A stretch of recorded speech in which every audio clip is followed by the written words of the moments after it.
오늘은 하나님 나라와 은혜라는 제목으로 하나님 말씀을 상고하겠습니다.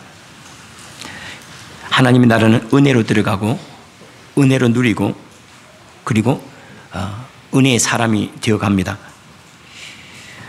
제가 복음 또 제 갈등의 종지부 또 믿음의 확신의 견고한 틀, 이것으로 제가 깊이 만났던 말씀이 한 구절이 있습니다. 로마서 5장 8절입니다. 우리가 아직 죄인 되었을 때 그리스도께서 우리를 위하여 죽으심으로, 우리가 아직 죄인 되었을 때 그리스도께서 우리를 위하여 죽으심으로 하나님께서 우리에게 대한 자기의 사랑을 확증하셨느니라. 제가 주님께 회개하고 돌아오기도 전에 제가 여전히 방탕하고 교만하고 하나님과 멀리 떨어져 있는 삶을 살고 있을 그때에, 전혀 돌아올 기미도 없을 그때에 이미 주님께서는 제가 돌아올 수 있는 모든 준비를 다 해놓으셨다는 거예요. 아직 죄인 되었을 때 그리스도께서 우리를 위해 죽으심으로, 저는 이 말씀을 듣고 믿음의 확신이 생겼고, 이렇게 큰 사랑 안에 내가 부르심을 받았구나, 하나님의 말씀이 복음이구나 하는 것들을 더 깊이 만날 수 있게 되었습니다. 하나님께서는 우리의 어떤 것 때문에 부르신 적이 없습니다. 우리가 거룩하거나 또는 우리가 주님 앞에 쓸만하거나 그런 것 때문에 우리를 부르신 적이 없다는 겁니다.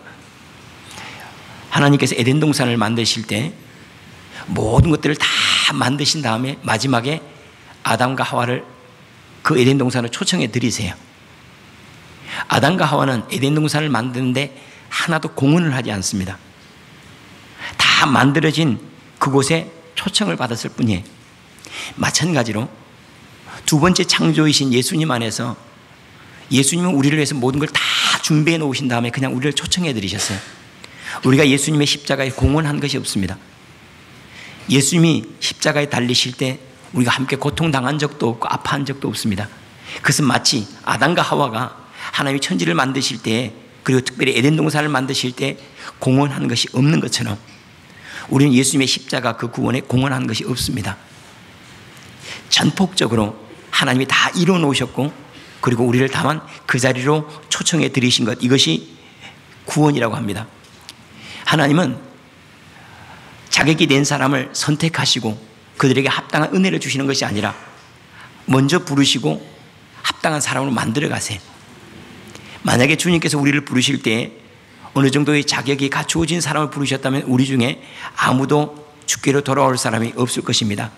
이 말씀을 고린도전서 1장에서는 이렇게 얘기를 합니다. 형제들아, 너희를 부르심을 보라. 육체를 따라 지혜로운 자가 많지 아니하며 능한 자가 많지 아니하며 문벌 좋은 자가 많지 아니하도다. 그러나 하나님께서 세상에 미련한 것들을 택하사 지혜 있는 자들을 부끄럽게 하려 하시고 세상에 약한 것들을 택하사 강한 것들을 부끄럽게 하려 하시며 하나님께 세상에 천한 것들과 멸시받는 것들과 없는 것들을 택하사 있는 것들을 폐하려 하셨다 하고 말씀을 하세요. 하나님께서 자격 있는 사람을 택하신 것이 아니라 별 볼 일 없는 사람을 택하셨다. 누구도 그리스도 안에서 자랑하지 못하게 하려 함이라 하고 말씀을 하세요. 그래서 교회 안에는 그냥 막 불러놨기 때문에 종합병거와 같이 어떤 사람은 거룩함에 많이 도달한 사람도 있고, 어떤 사람은 이제 막 들어와서 아직 다루어지지 않아서, 처리되지 않아서 말도 함부로 하고 아직도 인격이 완성되지 않은 사람도 있습니다. 어떤 사람은 내 눈에 걸리는 사람도 있고 어떤 사람은 아름답게 보이는 사람도 있습니다. 왜냐하면 하나님은 그 사람의 어떠함을 보지 아니하시고 먼저 부르시고 난 다음에 만들어 가시기 때문에 그래요. 그래서 교회 안에 좀 내 눈에 거슬리는 모습이 보이더라도 하나님께서 저 사람을 만들어가고 계시는구나, 먼저 부르시고 만들어가고 계시는구나 하고 여기면 아마 그것이 합당하지 않을까 싶습니다. 사실은 우리가 결혼할 때도 그렇죠. 결혼하고 난 다음에 만들어지지 않습니까? 목사도 마찬가지입니다. 제가 목사가 되고 난 다음에 목사로 만들어져 가고 있습니다. 모든 직분들도 마찬가지죠.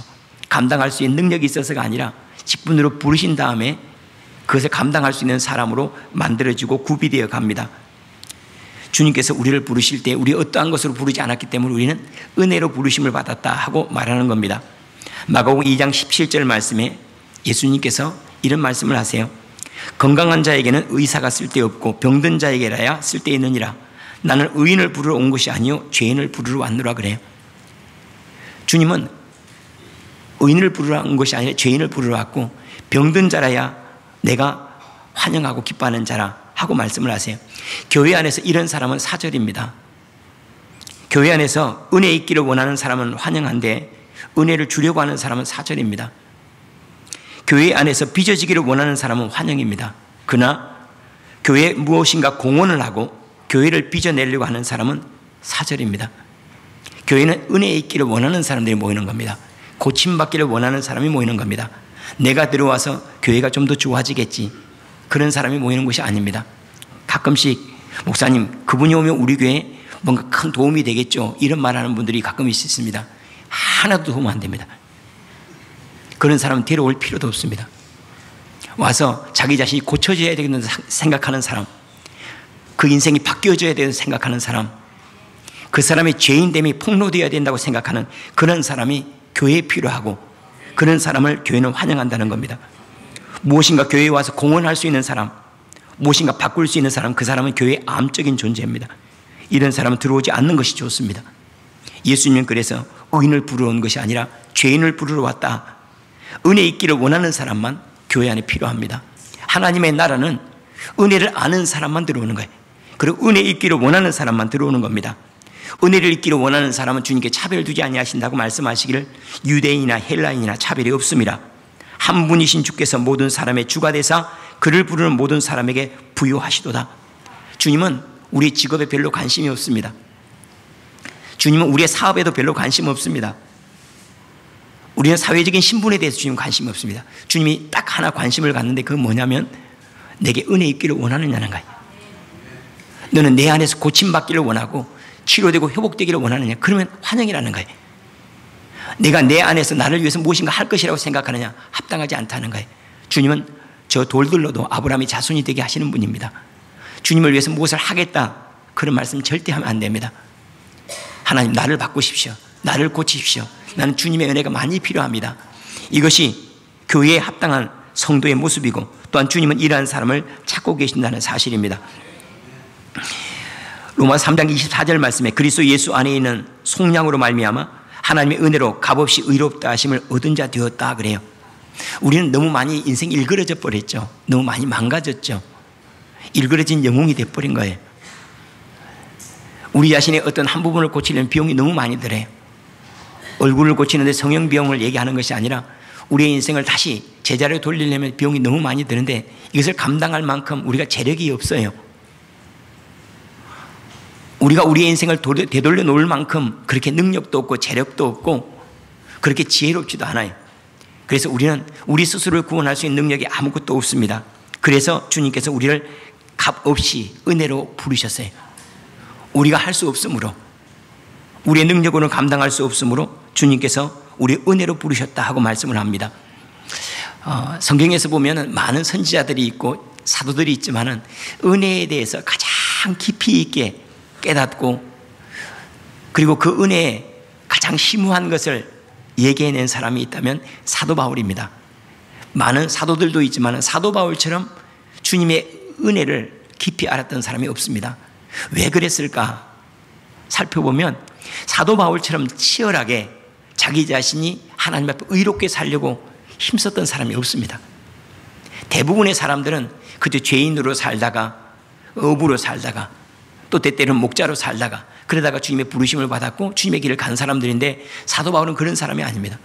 사도 바울은 태어나면서부터 그는 율법 안에 살았고 철저하게 율법으로 흠이 없는 사람으로 하나님 앞에 정결하고 거룩하고 하나님이 기뻐하는 사람으로 자기 자신을 만들어갖고 빚어갔어요. 치열하게 하나님의 거룩함을 담아내려고 힘썼던 사람입니다. 그런데 안 됐어요. 열심히 했지만 할 수가 없었다는 사실을, 자기 한계를 진짜 맞닥뜨린 사람이, 자기 자신의 한계를 맞닥뜨린 사람이에요. 은혜라고 하는 것은 그저 그래 나 은혜 받았어, 주님 나 용서하셔서, 이런 사람의 은혜가 아니라 자기의 한계를 맞닥뜨린 사람. 아, 나에게는 아무런 거룩함이 없구나, 나에게는 아무런 자랑도 없고 나에게는 아무런 영광도 없구나, 내가 가지고 있는 것이라고는 다 쓸모없는 것밖에 없구나, 배설물밖에 없구나라고 여기는 그 사람, 이 사람만이 하나님의 은혜를 알 수가 있어요. 사도 바울은 철저하게 살아봤던 사람입니다. 그리고 나서 철저하게 자기 자신에 깨어진 사람이 안 된다는 거예요. 내 지혜로도 안 되고 내 노력으로도 안 됐어요. 결국 그 가운데 하늘로부터 주님이 부르셨죠. 사울아, 사울하고 부르셨죠. 하나님의 은혜가 그에게 임한 거예요. 그때 비로소 인생이라고 하는 것은 자기가 만들어가는 것이 아니라 하나님이 빚어내는 거구나. 마치 아담을 하나님께서 흙으로 빚으시고 생기를 넣으신 것처럼 주님께서 우리를 빚어가실 때만 우리는 주님의 형상으로 나오는 거지, 내가 주님의 형상이 되겠다고 한들, 내가 주님의 거룩함을 닮아가겠다고 한들 될 수가 있는 게 아니구나라는 것을 깊이 알았던 사람이에요. 은혜라고 하는 것은 반드시 율법을 지나서 있는 겁니다. 은혜는 먼저 있는 게 아니에요. 율법을 지나본 사람만이 은혜를 알아요. 자기 스스로 하나님 앞에 거룩하게 서보고자 하고 힘써 행하고자 하고 하나님 앞에서 정말 의롭게 살고자 하는데 안 돼요. 할 수도 없거니와 할 수 있는 능력이 내게 없어요. 지혜도 없어요. 그것을 깊이 깨닫는 사람이 주님이 주셔야 하는 거구나. 주님이 용서할 마음을 주셔야 용서할 수 있고, 주님이 사랑할 마음을 주셔야 사랑할 수 있고, 주님이 은혜를 베푸셔야 내가 다른 사람을 용서할 수 있구나를 아는 사람, 그 사람이 하나님의 긍휼하심을 입은 하나님의 의로 옷 입혀지는 사람이 되는 겁니다. 저는 지금도 제 아내를 위해서 기도할 때는 하나님, 제 눈이 제 아내를 늘 기뻐할 수 있도록 제게 은혜를 달라고 기도를 합니다. 왜냐하면 어느 날 눈이 횟가닥해 가지고 싫어하면 안 되잖아요. 미워 보이면 안 되잖아요. 주님이 제 눈에 콩커프를 씌우든지 뭘 씌우든지 하든지 평생 좀 이쁘게 보여달라고 그렇게 기도를 합니다. 이쁘다는 것이 뭐 미적인 얘기가 아니고 제 눈에 좋으면 되는 거 아니겠어요? 왜냐하면 제가 아무리 제 아내를 사랑하고자 하더라도 제 눈이 허락하지 않으면 안 되는 거거든요. 제 아내를 사랑할 수 있는 마음을 담지 않으면 안 되거든요. 다른 사람을 용서해 주고 싶어도 제 안에 용서할 마음을 주님이 담아내지 않으면 안 되거든요.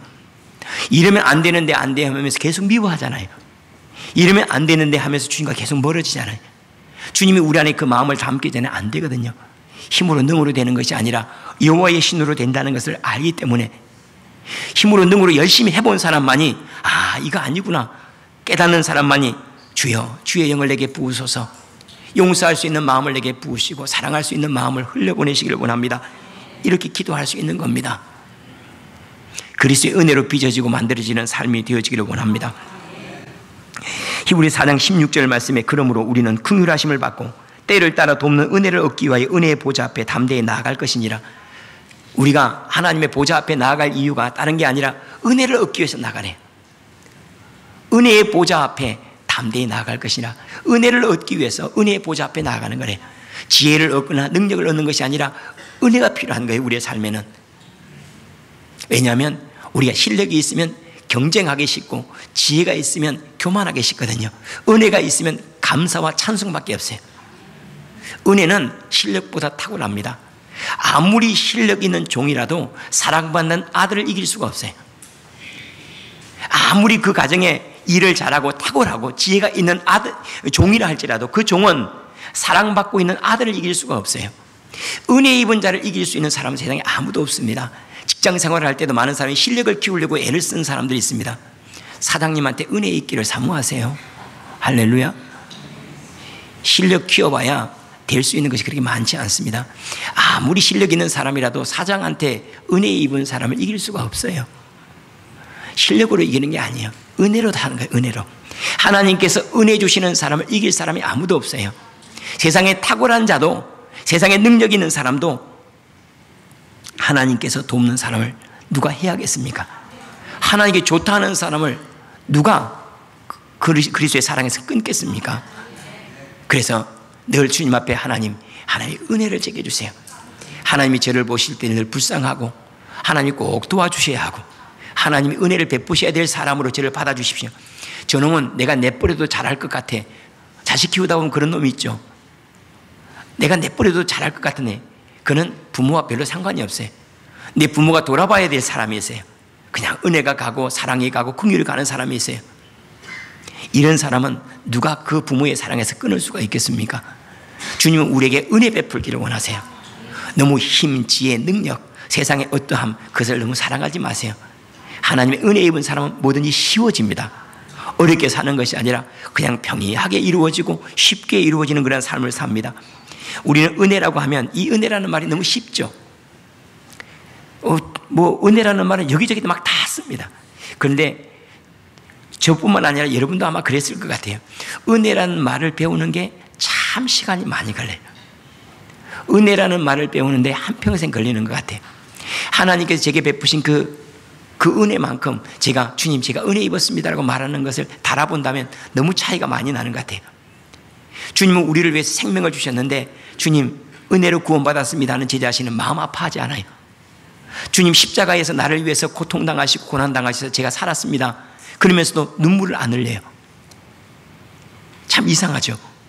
그럼 제가 은혜라고 했던 것은 뭘까요? 값싼 은혜였죠.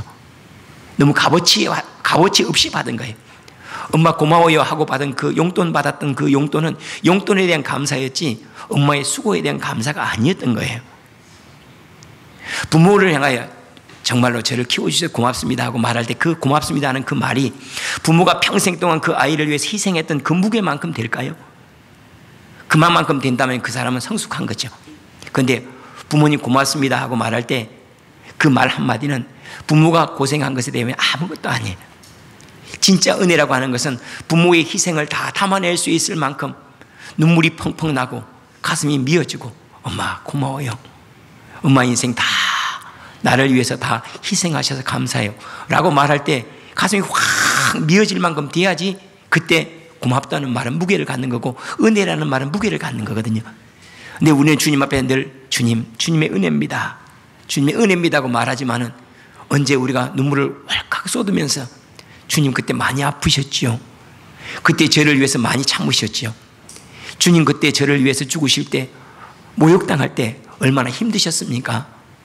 그만큼 아픔과 그만큼 슬픔과 그만큼 애통함으로 우리가 주님의 은혜를 담아내지 못하니까 이것을 담아낼 만큼 된다면 아마 우리는 그 은혜라고 하는 한마디를 통해서 하나님의 나라를 누리지 않을까 그런 생각이 듭니다. 로마서 4장 4절에서 5절 말씀에 일하는 자에게는 그 삭시 은혜로 여겨지지 아니하고 보수로 여겨지거니와 일을 아니할지라도 경건하지 아니한 자를 의롭다 하시는 일을 믿는 자에게는 그의 믿음을 의로 여기신다 그래요. 일하는 자에게는 그 일 때문에 보상을 줬다면 그걸 뭐라고 여기죠? 품삯이라고 여기잖아요. 일을 하지 않은 사람에게 내가 뭐 보상을 줬다면 그는 그에게 은혜라고 얘기하죠. 그런데 우리는 대부분 받았던 것들이 주님께서 우리에게 행하신 모든 것들을 다 삭수로 받았어요. 품삯으로 받았어요. 내가 마치 조금 더 거룩했으니까 하나님께 내게 은혜를 베푸셨겠지. 내가 그때 주님 앞에 헌신했으니까 주님께 나를 도와주시겠지. 대부분 자기 자신에게서 공로가 나와요. 하나님 나의 나된 것이 다 하나님의 은혜랍니다. 은혜입니다라는 그런 고백들이 거의 없다는 겁니다. 제 자신의 삶을 살펴봐도 사랑받을 만한 구석이 아무것도 없어요.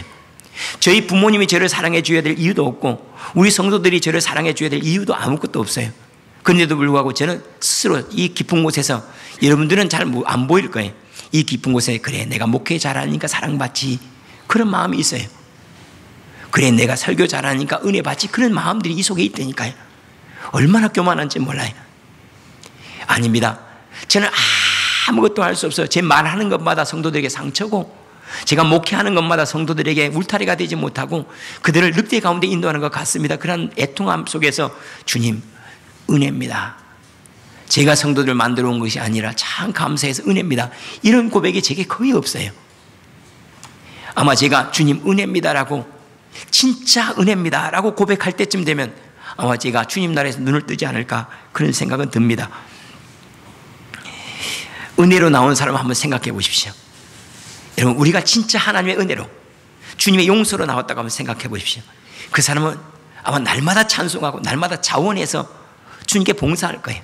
너무나 감사하고 감격해서 내가 무엇을 얻기 위해서가 아니라 이미 얻어버려서 구원을 얻기 위해서 봉사하는 게 아니라 내가 이 놀라운 은혜를 이미 받아버려서 감격하고 기뻐하고 찬송하면서 주님께 늘 봉사하고 기뻐하고 아마 즐거워할 거예요.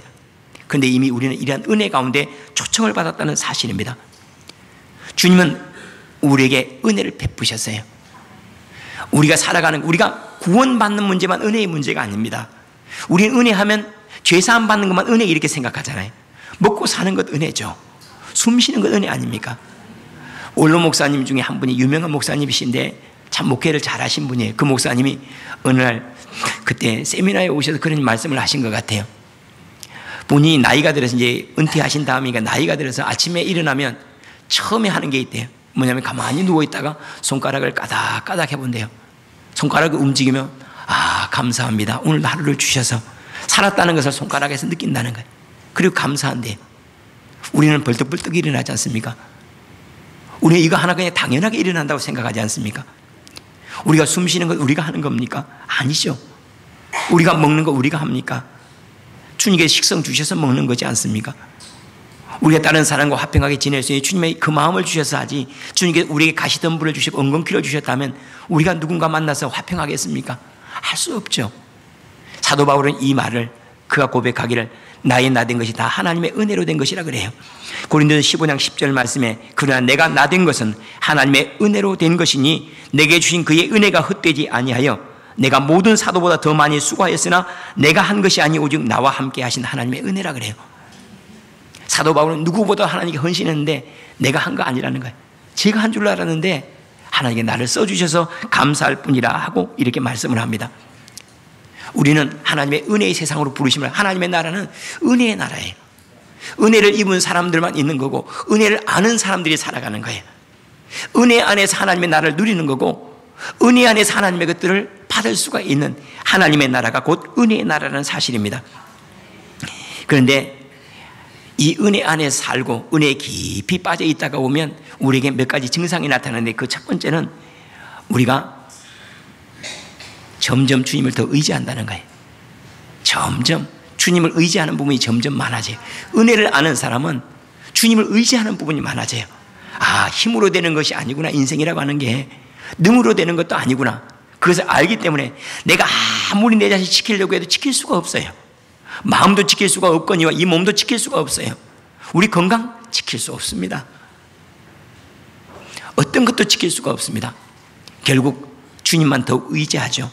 찬송가 543장을 보면 이런 찬송이 있습니다. 어려운 일 당할 때, 그 다음에 후렴구에서 뭐라고 얘기를 하면 세월 지나갈수록 더욱 의지합니다. 세월 지나갈수록 더욱 의지해요. 전에는 내가 밥벌어 먹고 살았는데 주님의 은혜에게 보니까 그래서 그것까지 이제 기도합니다.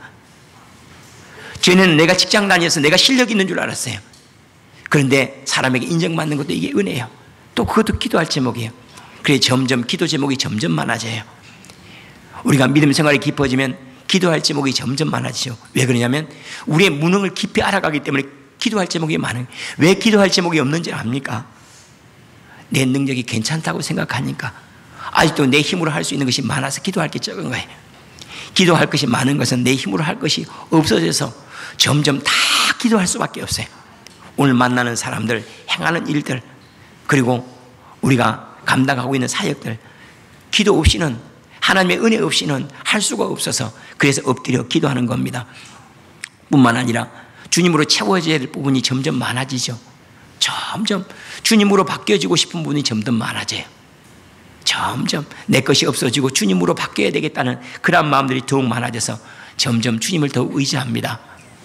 어떻습니까? 여러분들은 주님 앞에 가까이 나아가면서 또 인생의 믿음의 연륜이나 아니면 인생의 연륜이 더 깊어가면서 자신만만해집니까? 아니면 내게 하나님의 은혜가 더 필요하구나 하는 것을 느껴갑니까?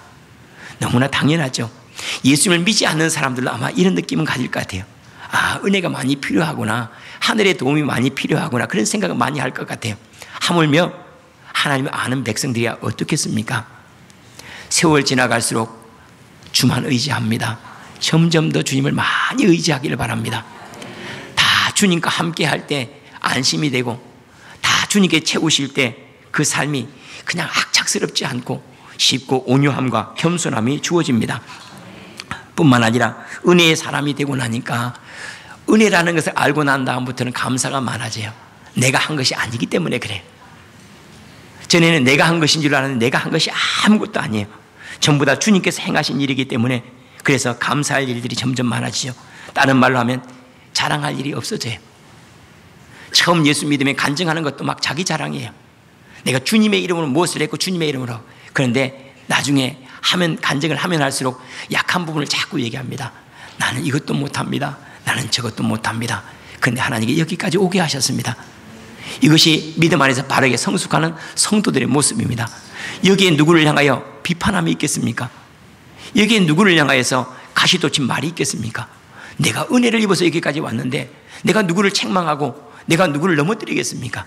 은혜 입은 자만이 온유하고 겸손할 수가 있죠. 은혜는 율법보다도 더 탁월합니다. 은혜 안에서 나온 사람은 온유하고 관용합니다. 율법 안에서 나온 사람은 다른 사람을 판단하고 다른 사람을 멸시합니다. 그것은 쉽게 알 수가 있습니다. 자수성가한 사람들은 다른 사람에게 대해 상당히 비판적입니다. 그래서 대통령을 세울 때는 저는 나중에 알았어요. 자수성가한 사람을 세워야 안 됩니다. 우리 언뜻 생각한 자수성가한 사람이 잘하겠지 그렇게 생각하잖아요. 그 사람은 자수성가했기 때문에 다른 사람도 그렇게 해야 된다고 늘 생각을 해요. 그런데 은혜로 된 사람은 그렇지 않아요. 후덕해요. 은혜를 입었기 때문에 은혜를 베풀 줄 알아요. 그래서 지도자들은 조금 좀 덜 떨어지고 계산도 좀 덜하고 그런 사람들을 세우는 게 좀 좋습니다. 그래야지 그 밑에 콩고물이 많이 떨어져요. 교회도 마찬가지입니다. 너무 날카롭게 살지 마세요. 우리가 은혜 입은 것이 이 날카로운 성질 때문에 하나님 받아줘서 그렇지 누가 그 성질 받아주겠습니까? 당신 부인이 아니면 안 받아줍니다. 당신 남편 아니면 안 받아줍니다. 감사해야 됩니다. 아내에 대해서 많이 감사해야죠. 지금 얼굴 보고 살겠습니까? 불쌍해서 살아주지. 남편들에게도 감사해야죠. 그렇지 않습니까? 남편들 얼마나 고맙습니까? 지금 뭐 얼굴 보고 살아주겠습니까? 어디 버리기 아까우니까 그냥 살아주는 거죠. 은혜 입은 사람은 은혜의 삶을 살기 때문에 좀 여유로워요. 이런 삶을 다른 표현으로 말하면 하는 인생이 아니라 되는 인생이에요. 억지로 뭘 하려고 하지 않아요. 그냥 하나님께 인도하시는 대로 그냥 흘러가는 거예요. 성령의 사람은 이와 같으니 바람이 어디서 불어 어디로 가는지 모르는 것처럼 성령의 사람도 이와 같다 그랬습니다. 억지로 하지 않아도 하나님께 준비하신 것이 있으므로 아멘 감사가 돼요. 하나님 예비하신 길이 있으니까 억척스럽게 하지 않아도 기대가 돼요. 무엇인가 막 힘써 하려고 하면 경쟁하는 것 같고 경쟁자도 많고 또한 원수 맺는 일도 많지만은 하나님께 세워주신 것 하나님께 행하실 일을 기대하면서 끊임없이 감사하고 기뻐하다 보면 우리가 가고자 하는 곳에 가고 있고 우리가 머물고자 하는 곳에 머물러 있습니다. 우리가 은혜로 부르심을 받았습니다. 우리가 하나님 안에 은혜로 부르심을 받았고 지금 우리가 사는 세상은 다 은혜입니다. 이스라엘 백성을 하나님께서 광야로 불러내십니다. 애굽 땅에서 그들을 불러내셔서 하나님의 나라에 바로 가나안 땅으로 바로 데려가지 않고 광야에 집어넣으세요. 여러분 광야를 한번 생각해 보세요. 광야에 비가 내리면 그냥 젖어 있어야 돼요. 광야에 모래바람이 분다. 그러면 가는 것을 포기해야 돼요. 광야에 농사 지을 수가 없기 때문에 만나가 내리지 않는다고 생각해요. 그럼 굶어야 돼요. 광야에 불기둥이 없다고 생각해 보세요. 그날은 추워 죽어야 돼요. 광야에 구름기둥이 없다고 생각해 보세요. 그날은 더워서 죽어야 돼요. 죽을 일밖에 없어요. 근데 하나님께서 이스라엘 백성을 광야 40년 동안 보내면서 훈련시킨 게 있어요. 아무것도 없는 가운데에서도 그들이 살아날 수 있는 것은 다 하나님의 은혜라는 것을 그들에게 가르쳤던 거예요. 오늘 우리가 읽었던 말씀이 그 말씀입니다. 우리가 세상의 영을 받지 아니하고 오직 하나님으로부터 온 영을 받았으니 이는 우리로 하여금 하나님께서 우리에게 은혜로 주신 것들을 알게 하려 하심이라. 성령께서 우리 안에 오셔서 하나하나 알게 하시려면 하나님의 은혜로 주신 것들을 알게 한대요. 그런데 놀랍게도 이스라엘 백성들은 광야로 나가서도 불평을 해요. 농사 짓지 않았잖아요. 여러분 광야가 살기가 쉽겠습니까? 가나안이 살기가 쉽겠습니까? 저는 가나안보다 광야가 더 살기가 쉬울 것 같아요. 왜냐하면 자동 보일러 되잖아요. 그러지 않습니까? 난방시설 되지만 뿐만 아니라 냉방시설은 또 구름기둥이 냉방시설이 돼요. 농사하지 않아도 만나를 줘요. 그런데 가나안 땅에 들어가면 집 지어야 돼요. 농사 지어야 돼요. 날마다 수고해야 돼요. 광야에서는 전부 다 하나님께 다 그냥 직접 공급을 하셨어요. 왜냐하면 가나안 땅에 들어가는 모든 것들이 그들이 간접적으로 받기 때문에 그것은 하나님께 주신 것이 아닌 것이라고 생각할까 봐 전부 다 하나님께 주신 것이라는 걸 알게 하기 위해서 광야로 먼저 보내신 거예요. 이것을 알았던 사람이 나의 나 된 것이 다 하나님의 은혜라고 고백하는 거죠. 여러분 우리가 일 잘해서 직장생활을 합니까? 그래서 먹고 살까요? 아닙니다. 먹을 것이 있어서 먹고 사는 거지 우리가 일을 잘해서 먹고 사는 게 아닙니다. 그럼 먹을 것만 있으면 우리가 먹고 살까요? 거식증 걸리면 못 먹고 삽니다. 우리에게 한 부분 잘못되면 우리에게 주어진 모든 것들이 다 은혜가 안 돼버려요. 우리 한 사람을 유지하기 위해서 수많은 요건들과 여건들이 다 구성이 돼야지 나 한 사람이 살아갈 수가 있어요. 단순히 음식만 있다고 되는 것도 아니고 신경세포 하나 잘못되면 우리 인생이 그냥 한꺼번에 망가져요. 가다가 잘못 넘어지면 신경세포 금방 잘못될 수 있어요. 그런데 우리는 건강하죠. 얼마나 감사할 일입니까? 뿐만 아니라 여러분 지금 여러분이 만나고 있는 배우자들 한번 보세요. 이 사람 안 만났으면 여러분 인생 얼마나 굴곡졌겠습니까? 아멘을 안 하시는데 잘 됐을 것 같습니다. 언뜻 생각하면 다른 사람 만났으면 더 잘 됐을 것 같은데 그렇지 않습니다. 우리는 지금 전부 다 하나님께 공급받고 있습니다. 내가 지금 만나고 있는 사람 하나님 보낸 사람이에요. 지금 하고 있는 일들 하나님 은혜 베푸셔서 우리가 먹고 마시는 일을 하고 있습니다. 이스라엘 백성들이 광야에서 여전히 불평을 합니다. 먹는 것 하나님 주시죠. 하나님께 보호해 주시죠. 마실 물 반석에서 나오게 하시죠. 그런데도 불평을 해요. 그러니까 하나님께서 그들 가운데 불뱀을 보내시죠. 불평하는 놈들은 불뱀으로 죽여요. 다 물에서 죽습니다.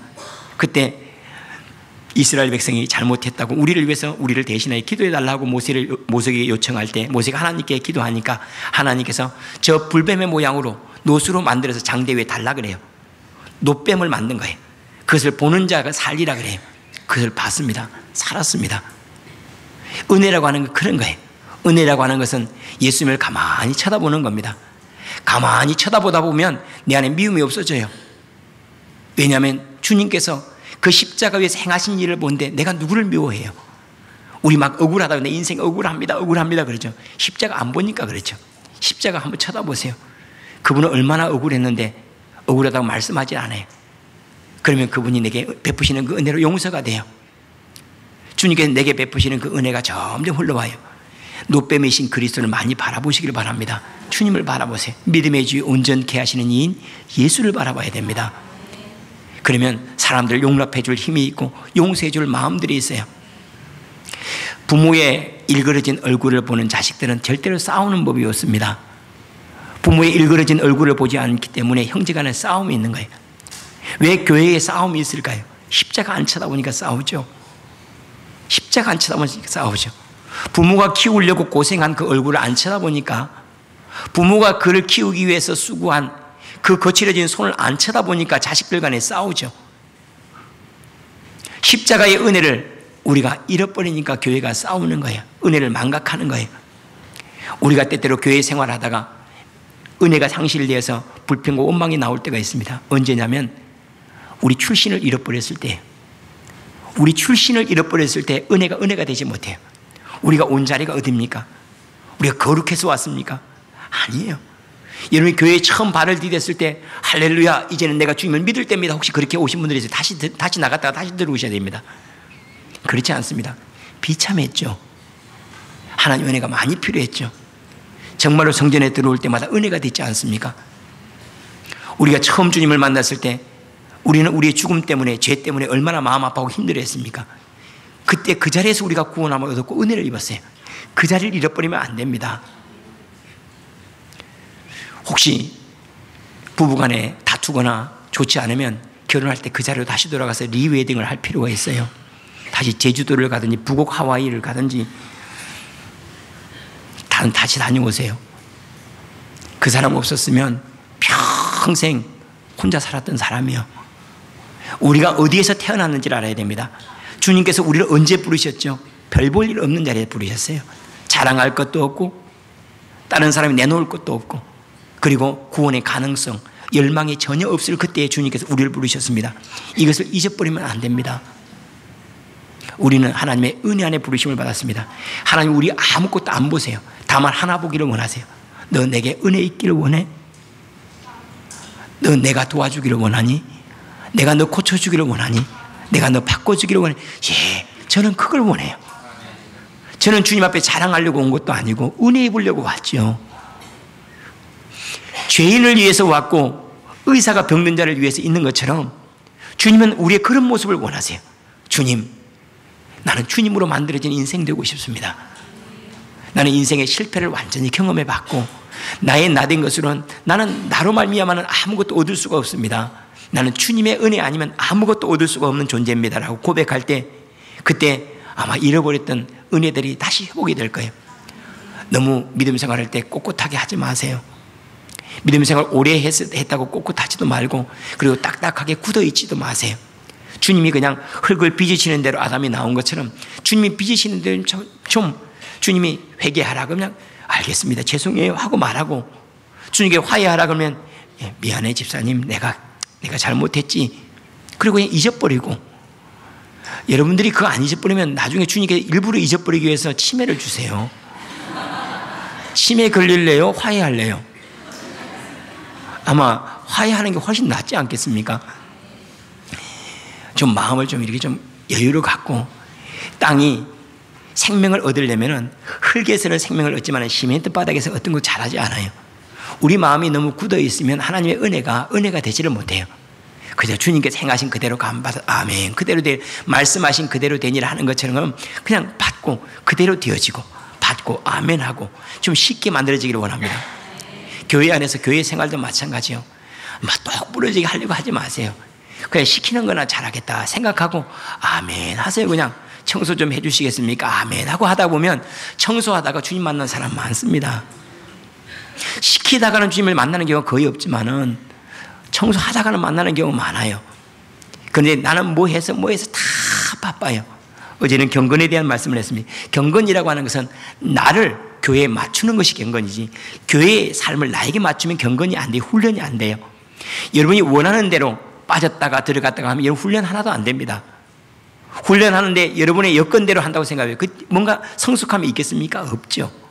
내가 싫어도, 내가 부족해도, 내가 하고 싶은 마음이 생기지 않아도 그저 시킴으로 아멘 하면 하다가 보면 내 자신이 깨어져서, 고집이 깨어져서 부드러운 사람이 되고, 아집이 깨어져서 모난 사람이 깨어져 가지고 주님을 받으실 만한 사람이 되어지는 거거든요.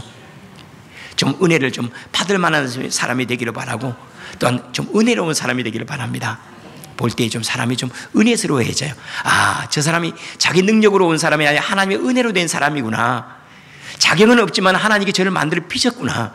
하나님이 빚었구나. 자기가 만든 인생이 아니구나라고 받아들일 수 있는 그런 삶의 모습이 우리 가운데 가득하기를 원합니다.